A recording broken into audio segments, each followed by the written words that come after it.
RJD में शामिल होने के बाद पहली बार जहानाबाद पहुंचे करुणा सागर। राजद के राष्ट्रीय प्रवक्ता ने सर्किट हाउस में की प्रेस वार्ता। तमिलनाडु के पूर्व डीजीपी रहे एवं हाल ही में आरजेडी में शामिल हुए करुणा सागर पार्टी में शामिल होने के बाद पहली बार जहानाबाद पहुंचे। सोमवार की दोपहर जहानाबाद में उन्होंने जिले के आरजेडी नेताओं कार्यकर्ताओं से मुलाकात की। वहीं मुलाकात के बाद करुणा सागर ने जिले के सर्किट हाउस में एक प्रेस वार्ता की। प्रेस वार्ता के दौरान करुणा सागर ने अपने राजनीतिक कैरियर सहित हाल ही में हुए कर्नाटक चुनाव जैसे मुद्दे पर खुलकर अपनी राय रखी। इस दौरान करुणा सागर ने कहा कि बिहार की भूमि क्रांतिकारियों की भूमि है, आंदोलन की भूमि रही है और यहीं से दो बिहारियों ने विपक्ष को एक करने की मुहिम छेड़ी है, जो कि मुझे उम्मीद है कि आने वाले चुनाव में इसमें सफलता मिलेगी। और भाजपा जो कि आम जनता के मुद्दे को छोड़कर धार्मिक ध्रुवीकरण में लगी रहती है, उसे चुनाव में शिकस्त प्राप्त होगी। करुणा सागर ने कहा कि इसकी शुरुआत कर्नाटक चुनाव से हो चुकी है। करुणा सागर ने कहा कि वह इतिहास के विद्यार्थी रहे हैं, साथ ही 32 सालों तक अनुशासन में जीवन जिया है। उप मुख्यमंत्री तेजस्वी यादव के नेतृत्व में काम करने का मौका मिला। पहले भी सिपाही थे, इस तरह काम करते रहे। एक बार फिर राजद का सिपाही बनकर काम करते रहेंगे। मैंने बताया कि जिस तरह से कोशिश हो रही है, आप पत्रकार हैं, आप लोग खुद ही देखते हैं कि किस तरह के लोगों को लाया जा रहा है, जनता में धार्मिक उन्माद फैलाने की कैसे कोशिश की जा रही है। तो बिहार सामाजिक सौहार्द की भूमि रही है। यहाँ ध्रुवीकरण की राजनीति न पहले हुई है न आगे होगी, और महागठबंधन बहुत विशाल सफलता प्राप्त करेगी और बीजेपी का जो राजनीतिक भाषा में कहते हैं एक तरह से सुपड़ा साफ हो जाएगा। सर, नीतीश कुमार पूरे विपक्ष को गोलबंद कर रहे हैं, तो ये नीतीश कुमार की मुहिम किस स्तर तक आपको लगता है कि सफल हो पाएगा, कहाँ तक जा पाएगा? देखिए, ये सिर्फ माननीय मुख्यमंत्री जी का मुहिम नहीं है, इसमें सारे विपक्षी दलों की सहमति है।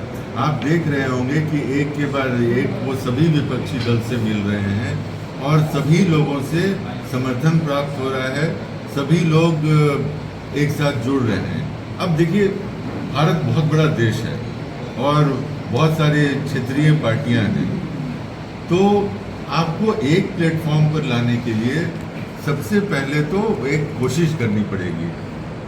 आगे की रणनीति ये है कि 2024 में एक तरफ अगर बीजेपी हो तो विपक्ष से एक कैंडिडेट हो, ताकि हमारा दिल्ली और अन्य राज्यों में जाकर ये देखिए बिल्कुल मतलब इस तरह की कोई बात नहीं है, इस तरह की कोई चर्चा नहीं है, क्योंकि इस मुहिम में अगर मुख्यमंत्री जी लगे हुए हैं तो वो अपना समय दे रहे हैं और उनके साथ साथ हर जगह पे उप मुख्यमंत्री जी भी जा रहे हैं। तो इसलिए सत्ता परिवर्तन की बात इस समय करना मेरे समझ से बेमानी है। पार्टी से जुड़कर एक कार्यकर्ता की तरह मैं पहले भी सिपाही था, आज भी सिपाही हूँ, और जो एक डिसिप्लिन 32 सालों में अपने अंदर आया है, तो उसको लेकर मेरी पूरी कोशिश रहेगी कि राष्ट्रीय जनता दल के पूरे परिवार के साथ मिलकर, और जो हमारे देखिए मैंने बताया कि जिस तरह से कोशिश हो रही है, आप पत्रकार हैं, आप लोग खुद ही देखते हैं कि किस तरह के लोगों को लाया जा रहा है, जनता में धार्मिक उन्माद फैलाने की कैसे कोशिश की जा रही है। तो बिहार सामाजिक सौहार्द की भूमि रही है। यहाँ ध्रुवीकरण की राजनीति न पहले हुई है न आगे होगी, और महागठबंधन बहुत विशाल सफलता प्राप्त करेगी और बीजेपी का जो राजनीतिक भाषा में कहते हैं एक तरह से सुपड़ा साफ हो जाएगा। सर, नीतीश कुमार पूरे विपक्ष को गोलबंद कर रहे हैं, तो ये नीतीश कुमार की मुहिम किस स्तर तक आपको लगता है कि सफल हो पाएगा, कहाँ तक जा पाएगा?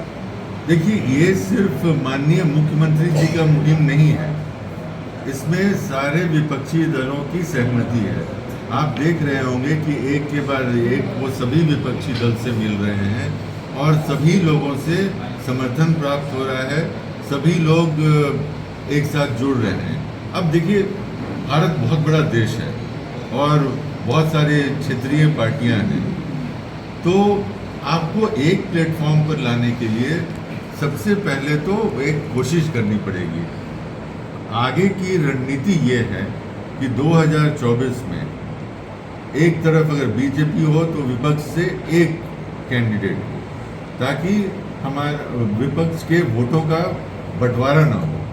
अगर आप 2019 में, जिसमें बीजेपी को सबसे बड़ी सफलता मिली, बीजेपी का वोट शेयर क्या था? 38%। इसका मतलब 62% जनता ने बीजेपी और उनकी राजनीति को नकार दिया था। लेकिन वो जीत इसलिए गए क्योंकि विपक्ष का वोट बटा था। और अगर विपक्ष एकजुट हो जाता है, विपक्ष के वोट में कोई विभाजन नहीं होती है और एक की लड़ाई होती है, तो आपके सामने डेटा ही प्रूव करता है कि बीजेपी कहीं नहीं रहेगी। आप राष्ट्रीय प्रवक्ता हैं, विपक्ष को 2024 को लेकर एक